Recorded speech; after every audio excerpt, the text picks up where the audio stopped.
Assalamualaikum warahmatullahi wabarakatuh. Perkenalkan, nama saya Muhammad Fauzan Aditya dengan NPM 2206822781 dari kelas SDMA. Di video ini saya akan memberikan langkah-langkah input master data secara otomatis pada Odoo versi 16 dan membuat hierarki organisasi. Sini yang pertama kita akan mengimport master data secara otomatis. Caranya adalah kita membuat file departments job. Kita akan membuat file departments job position, user, dan juga employee. Di sini langkahnya harus berurutan. Di sini saya sudah menyiapkan masing-masing master datanya. Di sini ada department, di sini ada job position, di sini ada user, di sini ada employee. Nah, saya juga menyiapkan dummy data yang saya buat, master data yang saya buat. Di sini langkah pertama kita membuat department secara otomatis. Langkahnya kita masuk ke Odoo, dan department kita akan menuju modul employees. Di sini navbarnya ada departments, kita klik dan kita klik favorit di sini dan import records. Klik. Habis itu kita upload file master data yang sudah kita download tadi. Di sini ada department, kita masukkan. Nah, di sini jika sudah, kita klik tes terlebih dahulu untuk memastikan data tersebut valid. Nah, jika teman-teman tampilannya ada tampilan seperti ini, maka bisa langsung klik tombol import.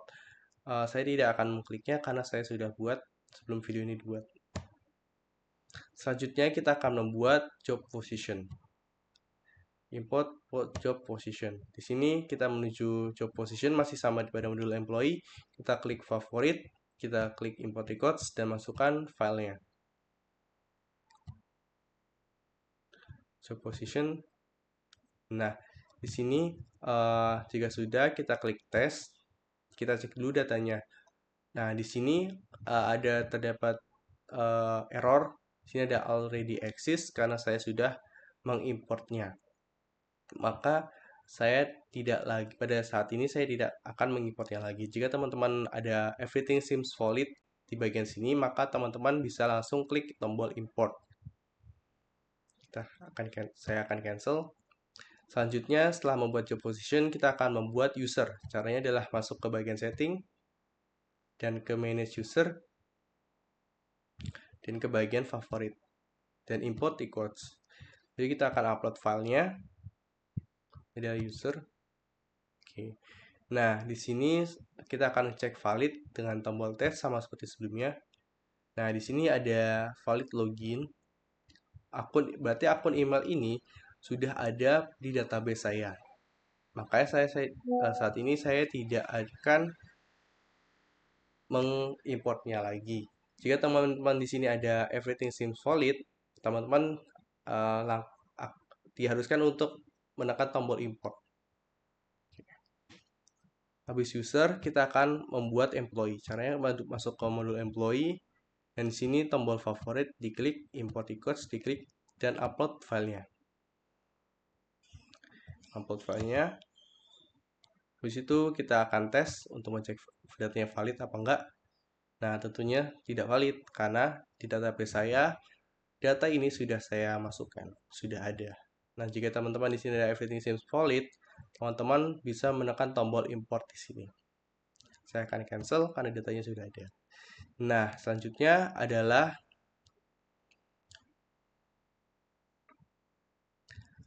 ini sudah. Selanjutnya adalah membuat hierarki organisasi. Caranya adalah kita masuk ke Odoo dan kita logout dan kita akan duplikat database-nya.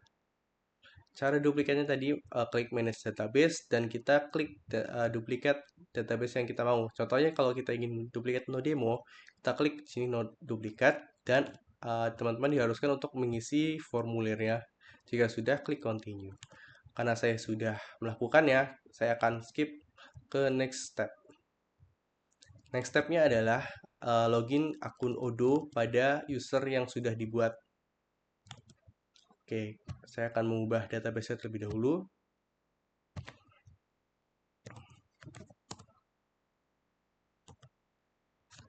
Nah, setelah dibuat, kita akan menuju modul employees. Dan di sini sudah ada employee-employee yang kita import secara otomatis tadi. Tapi sebelum itu kita akan cek uh, employee-nya, user-nya dengan cara ke bagian ini employee, terus bagian sini. Nah, di sini kita harus sebentar. Di sini kita harus menghapus employee-employee yang tidak sama dengan divisi yang user saat ini login di Odoo. Contohnya di sini kan ada Ainun. Dia dari Departemen Accounting and Finance. Kita akan menghapusnya karena Bapak Harno saat ini sedang berada di divisi Human Resource. Karena tidak sama, kita akan hapus. Nah, nanti akan tersisa employee-employee yang sama dengan divisinya Bapak Harno, itu Human Resource. Setelah itu, jika sudah sama, kita akan menetapkan struktur hierarki employee. Caranya adalah kita pilih employee-employee-nya di sini. Contohnya kita akan memilih Halimah. Di sini kita akan men-send manajernya.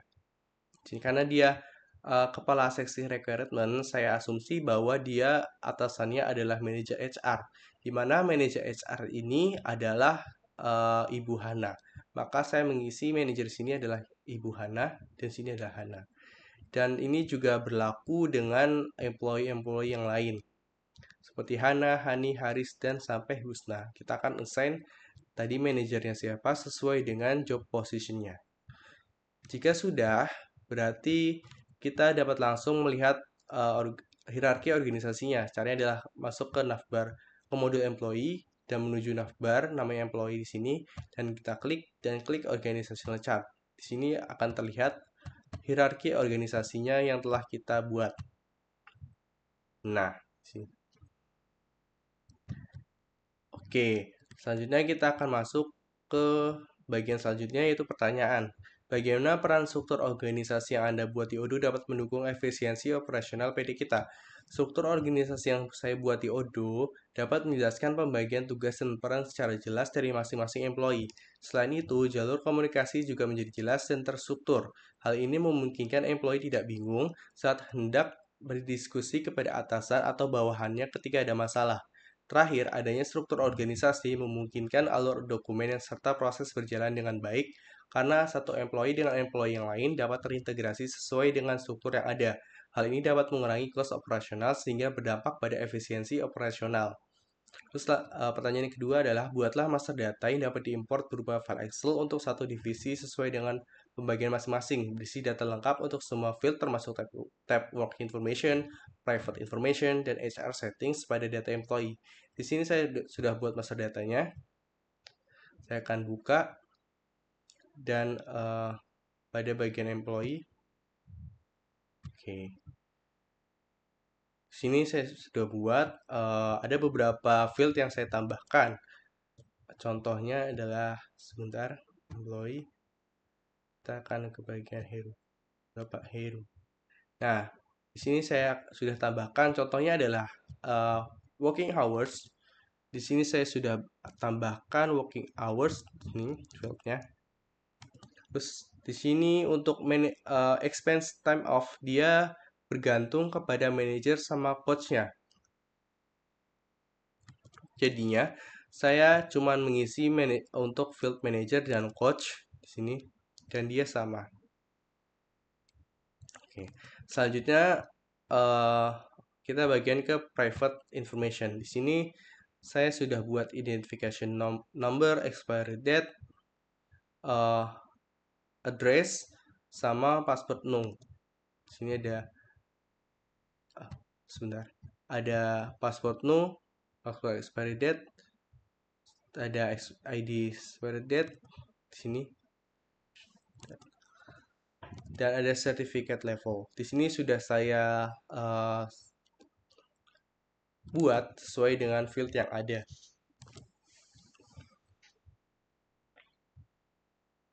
Terakhir kita mencoba ke HR settings, yang ada pin code, batch ID sama hourly cost. Saya sudah buat pin code, batch ID sama hourly cost. Nah, Selanjutnya, di sini saya akan mencoba apakah master data yang saya buat ini valid atau tidak pada Odoo ini dengan cara importnya secara otomatis. Pertama kita akan menuju employees.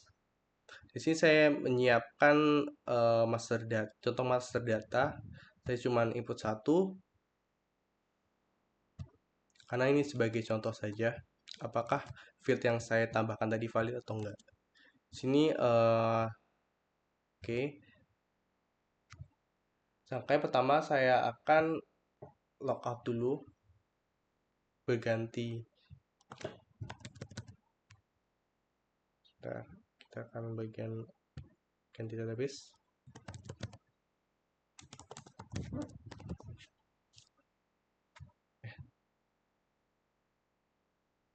Demo, maaf.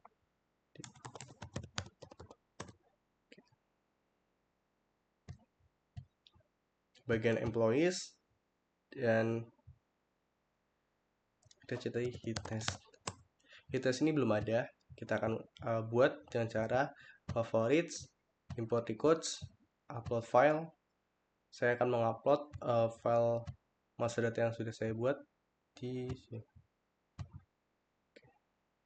Nah, di sini kan ada pin code. Kita klik di sini adalah pin. Nah, di sini kan ada field yang sama, yaitu expiry date untuk ID dan expiry date untuk password. Di sini saya membedakannya password expiry date sama ID expiry date. Karena untuk membantu Odoo untuk membedakan expiry date untuk password dan untuk ID. Jika sudah, kita akan klik tes di sini. Kita lihat bahwa di sini ada dua error, di mana tidak ada staff payroll untuk di job position dan tidak ada hit test untuk user. Nah, di sini muncul karena alur dari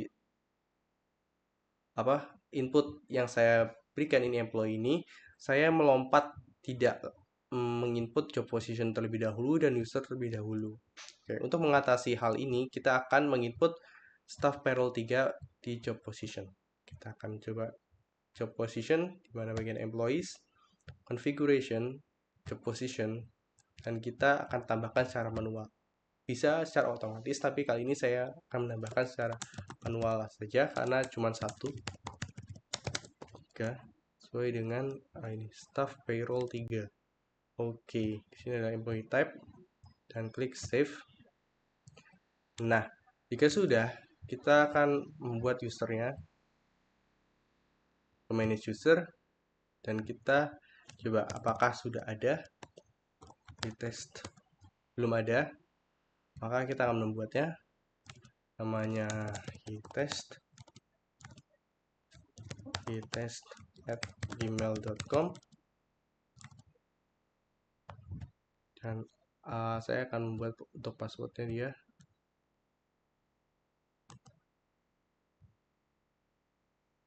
Oke, ya sudah, kita akan kembali ke modul employee dan masukkan master data yang sudah saya buat tadi. Oke, sini kita lihat bawah, kita masukkan pin di sini dan kita tes. Nah, di sini ada error failed foreign key constraint karena pada bagian employee ini hit test ini secara default sama Odoo dimasukkan karena dia dependensi ke user. Usernya tadi kita buat hit test, maka secara otomatis dia akan menambahkan cut baru di employee-nya atas nama hit test. Cara untuk menghilangkan error ini adalah kita ke modul employee. Di sini pasti ada nama hit test. Nah, di sini kita dapat delete terlebih dahulu. Nah, setelah sudah, kita bakal masuk ke bagian employee lagi dan ke bagian favorit dan import file master data yang saya buat kembali. Oke, sini pin dan kita akan tes. Nah, everything seems valid. Di sini valid karena sebelumnya error karena job position sama user tadi yang sebelumnya saya pernah bilang itu belum saya buat terlebih dahulu sebelum mengimport employee. Di sini kalau kita ingin mengimport employee, kita harus membuat departemennya terlebih dahulu, selanjutnya job positionnya, habis itu user, baru employee. Jika keempat langkah tadi tidak dijalankan secara berurutan, maka akan tampil error pada salah satu langkah dari 4 langkah tersebut. Nah, karena di sini udah everything seems valid, saya akan klik tombol import. Oke. Nah, saya akan mengecek nama test di sini. Klik apakah field yang saya tadi buat di data ini sudah masuk ke Odoo-nya. Sini sudah terlihat manager coach-nya Heru seperti yang saya buat manager sama coach-nya Heru di sini. Sini. Selanjutnya di sini untuk working hours-nya juga sama. Working hours-nya adalah